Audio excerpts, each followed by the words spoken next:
같이 인사합니다. 메리 크리스마스. 예수 그리스도로 충만한 성탄절 되시기 바랍니다.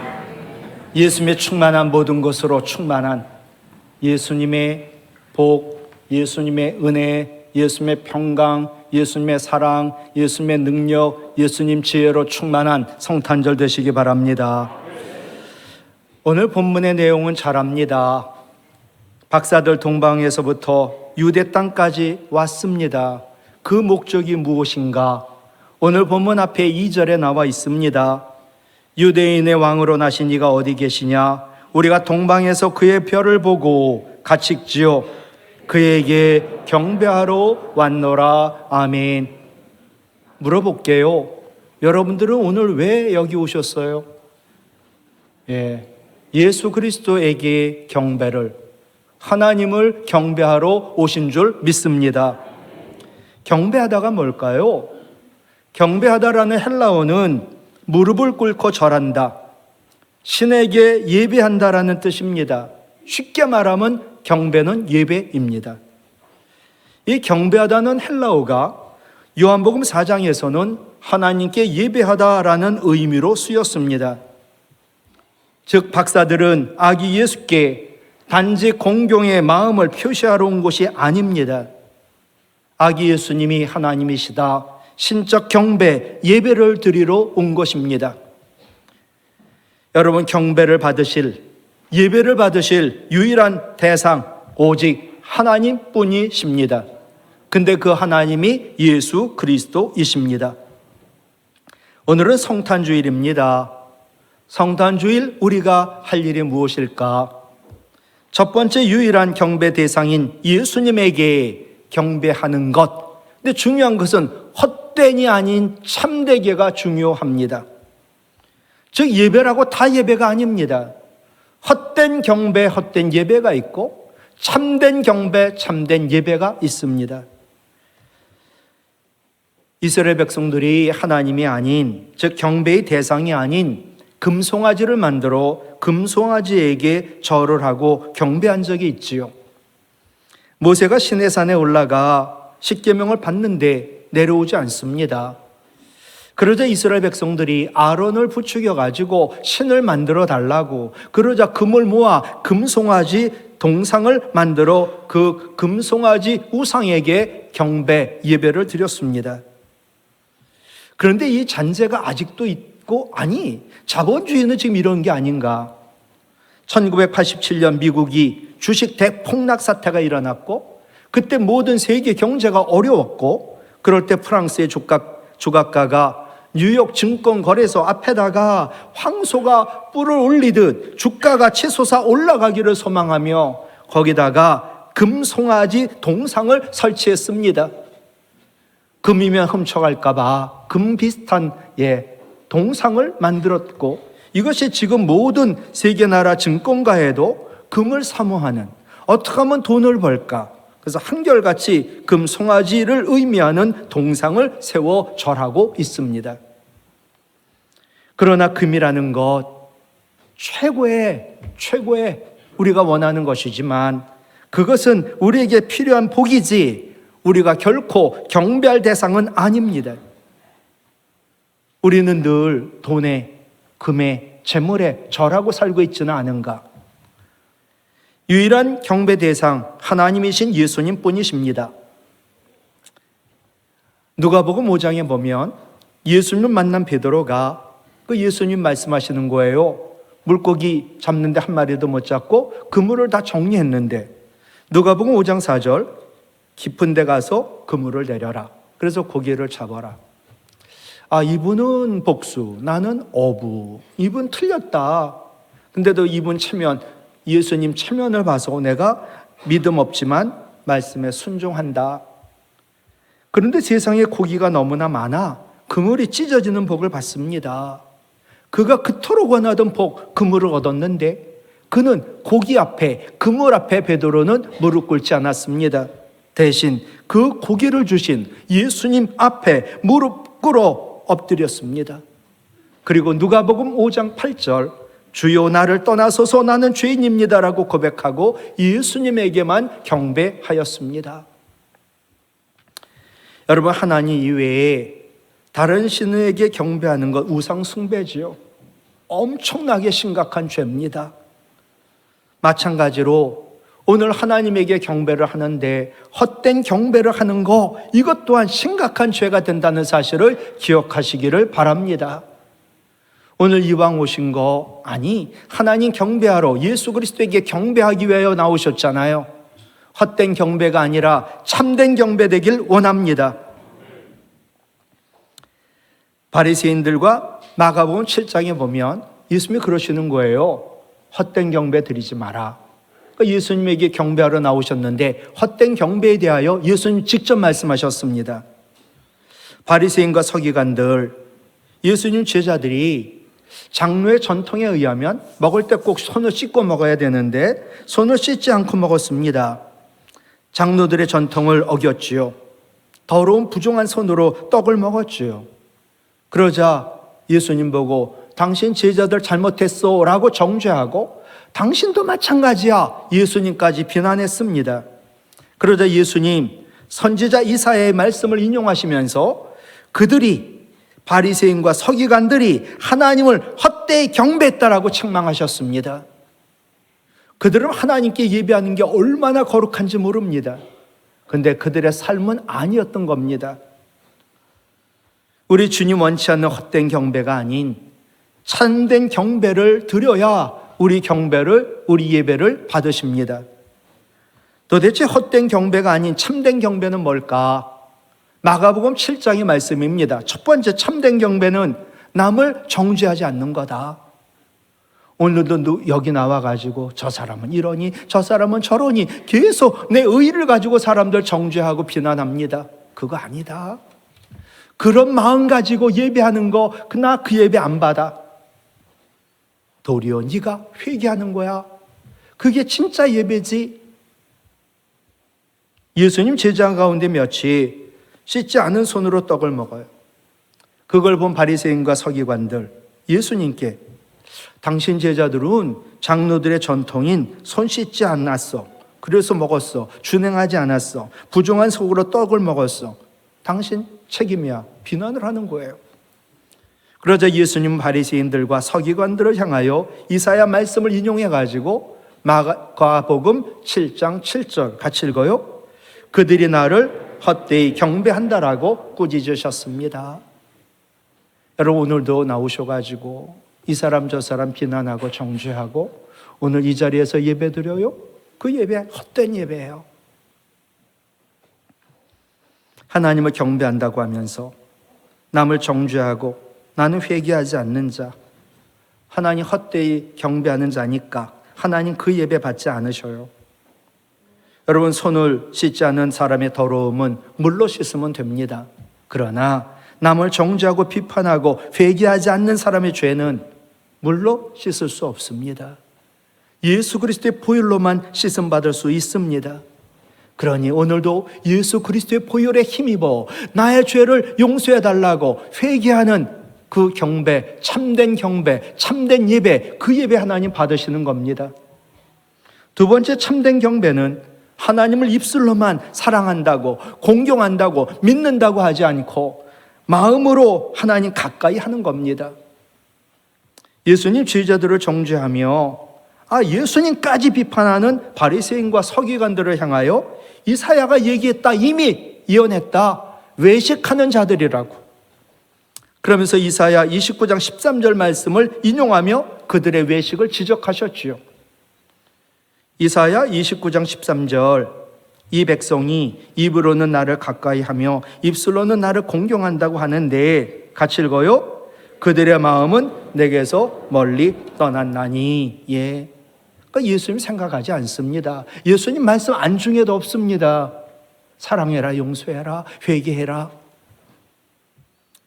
여러분, 바리새인과 서기관들 예배 철저히, 11조 철저히, 금식기도 철저히, 얼마나 대단한 사람들인지 모릅니다. 자타공인, 하나님 경배하는 자. 그런데 세상의 예수님은 그들을 향하여 외식하는 자들이라고 질책하셨습니다. 이유는 하나죠. 하나님을 입술로만 공경하고 마음으로 가까이 하지 않아요. 하나님 말씀, 예수님 말씀 귀담아 듣지 않아요. 사랑하고 용서하지 않죠. 이런 사람은 하나님을 헛되이 경배하는 자요, 외식하는 자요, 그들에겐 소망이 없습니다. 여러분, 입술로도 마음으로도 하나님을 가까이 하는 것이 참된 경배 예배요, 하나님 기뻐 받으시는 예배요, 성공한 예배인 줄로 믿습니다. 참된 경배 세 번째는 전통이 아닌, 내가 만든 의가 아닌, 우리가 만든 룰이 아닌 하나님 계명 말씀을 지키는 겁니다. 바리새인과 서기관들, 장로들의 전통을 중요시 여깁니다. 장로들의 전통을 지키지 않는 것을 죄악시하였습니다. 그래서 그들은 장로들의 전통을 내세우며 예수님 제자들을 부정한 자라고 정죄를 하고 예수님까지 전통을 파기하는 자라고 비난했던 겁니다. 그런데 예수님 말씀하시는 거예요. 바리새인과 서기관들, 너희들이 주장하는 손 씻고 밥 먹어야 된다는 그 전통은 사람이 만든 거야. 사람의 전통이야. 사람의 계명이야. 물론 그거 중요하지만 그것으로 남을 비난하고 정죄하는 거, 그건 합당하지 않아. 그러면서 바리새인과 서기관들을 향해 너희가 사람의 계명으로 교훈을 삼아 가르치는데 그것은 나를 헛되이 경배하는 거지.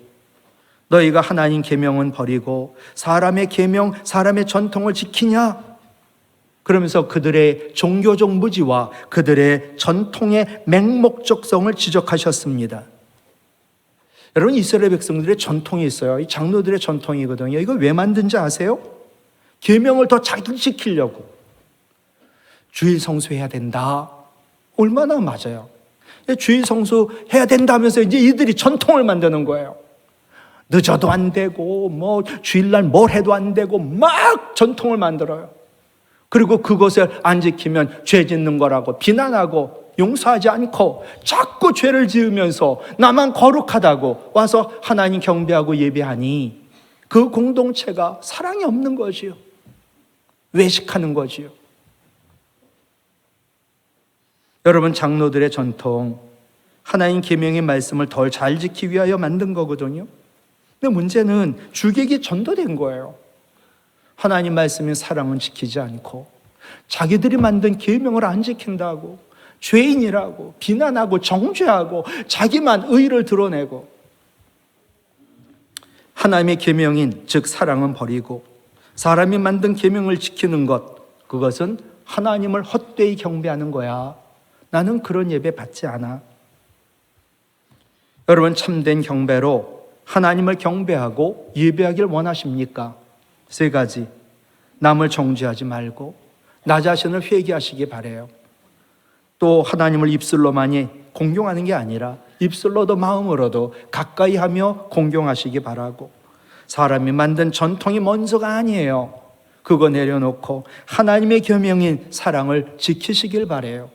그러면서 예수님을 참되게 경배할 때, 예수님 예배할 때 하나님 기뻐 받으시는 예배요, 예배의 성공자요, 신앙의 성공자요, 인생의 성공자인 줄 믿습니다. 두 번째, 성탄주의를 맞아 우리가 할 일이 무엇인가? 예물을 드려야 돼요. 빈손으로 나오시면 안 돼요. 그러나 시험 들지 마세요. 예물을 드림으로 예수님에게 경배하는 것, 우리가 할 일이에요.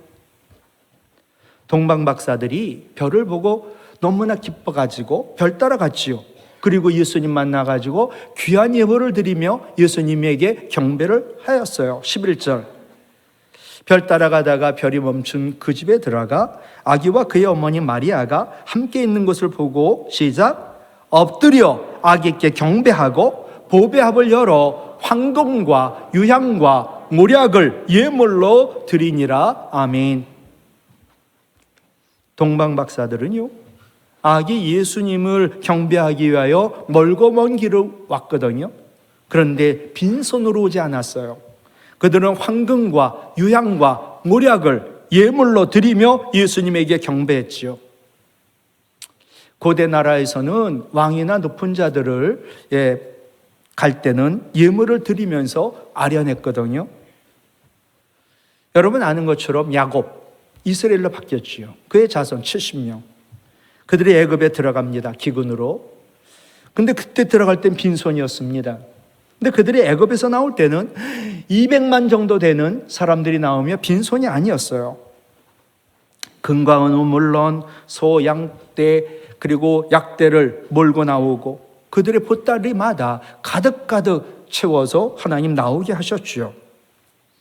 이스라엘 백성들을 빈손으로 나오지 않게 하신 하나님, 이스라엘 백성들에게 하나님 앞에 나와 하나님 경배할 때는 내가 너희들 빈손으로 내보내지 않았잖아. 내가 너희들에게 복을 줬잖아. 그러니 빈손으로 경배해서는 안 돼. 예물을 드림으로 경배해야 돼. 그것이 너의 마음이요. 그것이 믿음이야. 동방 박사들이 예수님 경배하러 오며 준비한 예물은 굉장히 성경적 의미가 있고 굉장히 신학적 뜻이 있는 예물이었습니다. 첫 번째 예물이 황금이지요. 황금은 구약시대 제단을 꾸미고 제사 드리는 도구들을 만드는 데 사용한 영원하고 불변의 상징이었지요.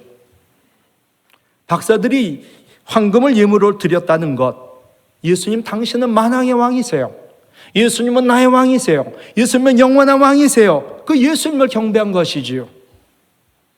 두 번째 드린 예물 유향입니다. 유향은 일반 백성들이 사용할 수 없는 너무나 값비싼 향료입니다. 언제 이 향료를 썼냐? 유향을 하나님께 제사 드릴 때만 사용한 값비싼 향료거든요. 박사들이 유향을 예물로 드렸다. 바로 예수님은 하나님이시다. 하나님이신 예수님을 경배했다는 뜻입니다. 세 번째 예물은 몰약입니다. 몰약은 마취제로, 방부제로 사용한 너무나 귀한 것.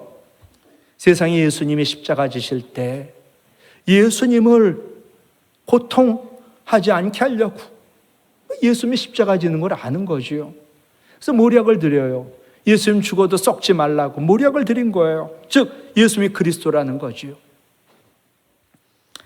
몰약을 예물로 드렸다는 것, 그리스도이신 예수님을 경배했다는 뜻입니다. 동방 박사들 먼 길을 찾아오면서 빈손으로 오지 않고 황금과 유향과 몰약을 드렸어요. 예물로. 이 뜻이 뭐냐? 예수님은 만왕의 왕이세요. 그러니 황금을 받으셔야 돼요. 예수님은 하나님이세요. 그러니 유향을 받으셔야지요. 예수님은 그리스도세요. 그러니 몰약을 예물로 받으셔야지요. 예물을 드리며 경배했습니다. 우리도 마찬가지예요. 오늘 성탄주일 맞이하여 예수님의 경배하러 나오신 여러분, 예물을 준비하셨나요? 그 예물의 뜻이 무엇입니까? 예수님은 왕이시라고, 예수님은 하나님이시라고, 예수님은 그리스도라고 그 뜻을 담아 사랑으로 예배를 드리며 경배해야만 그 예배를 받으십니다. 오늘도 예배를 드릴 때 사랑이 없어요. 그러면 그 예물이 의미가 없는 거죠. 누가복음 7장에 보면 예수님께 한 여인이 그 비싼 향유 옥합을 깨뜨려 가지고 예수님의 발에 붓습니다. 근데 예수님 가만히 계시더라고요. 그리고 도리어 기뻐 받으시더라고요. 예수님 왜 그랬을까? 그거 팔면 노동자 1년치 월급 연봉이라 사람들 도와줄 수 있는데 예수님 말씀하셔요. 이 여인이 이렇게 한 것은 나를 사랑하기 때문이다. 누가복음 7장 47절 같이요. 이는 그의 사랑함이 많음이라. 아멘.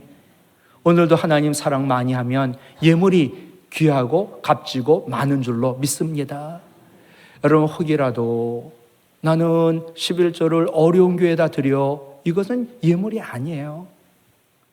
시험 들지 마세요.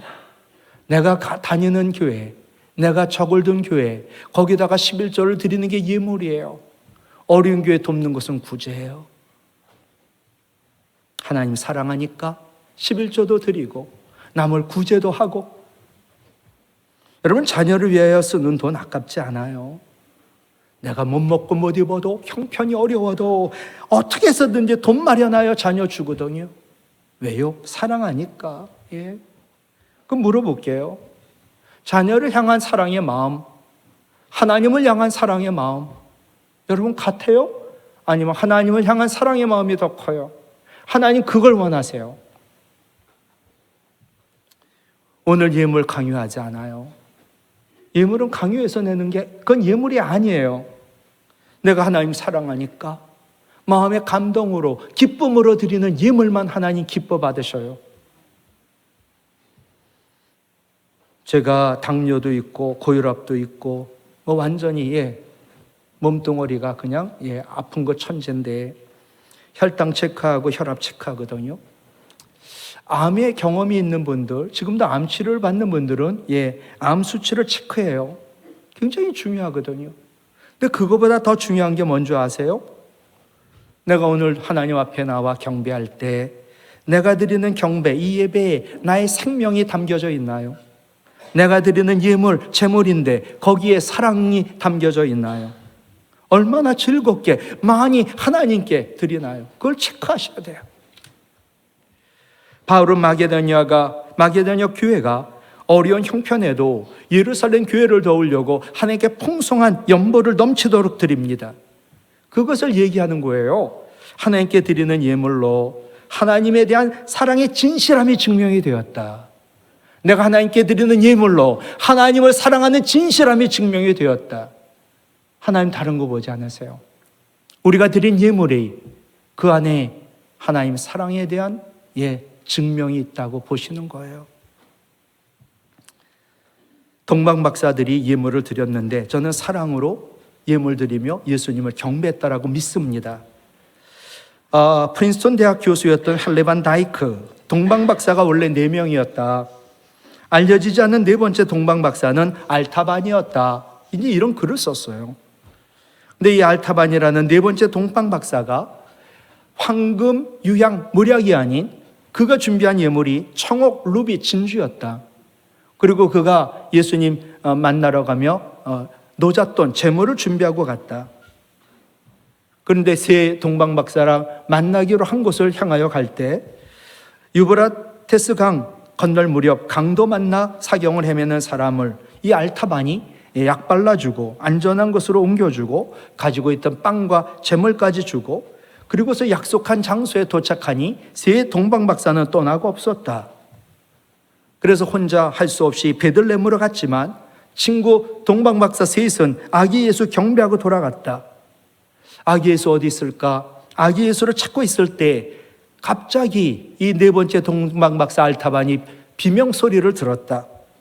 소리가 난 곳을 가보니 한 여인이 젖먹이를 가슴에 안고 비명을 지르고 있었고 그의 앞에는 군인이 칼로 이 아이를 생명을 노리고 죽이려고 했다. 이유가 무엇인가? 2살 아래 아이들, 아기 예수가 누군지 모르니까 다 죽여! 헤롯의 명령을 받아 아이를 죽이려고 하는 그 군인에게 내가 예수님께 드리려고 있었던 청옥인데 이거 엄청 비싼 건데 당신 줄게.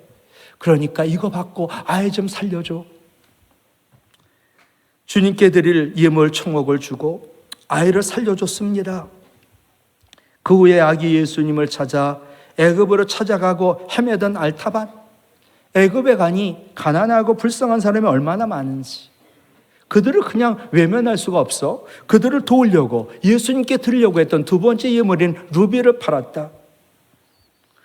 이제는 진주 하나 남았는데 예수님이 유대로 돌아가셨다는 소식을 듣게 된 알타반, 이제 그가 유대로 돌아옵니다. 그리고 무려 33년 동안 예수님을 찾아 헤맵니다. 34년 세월이 흘렀습니다. 알타반 예수님께 이제 남은 진주를 예물로 드려야 되는데 예수님이 예루살렘에 와 십자가 진다는 소식을 듣고 이제 예수님 십자가에서 좀 풀어달라고 이 진주로 예수님을 속량하려고 달려갑니다. 그러다 그만 아버지 빚 때문에 노예로 팔려가는 한 소녀를 만납니다. 이 아이를 노예로 팔고 싶지 않습니다. 근데 빚 때문에 노예로 팔려갑니다. 어떡합니까? 남은 진주 주인에게 주고 이 소녀를 구해냅니다. 이제 예수님께 드릴 예물 하나도 없습니다. 아무것도 남지 않은 탈레반 그 자리에서 쓰러집니다. 그런데 하늘에서 음성이 들리고 알타반은 그 음성에 그가 응답하듯 중얼거립니다. 주님, 제가요 예물 준비했는데 다 썼어요. 아니야.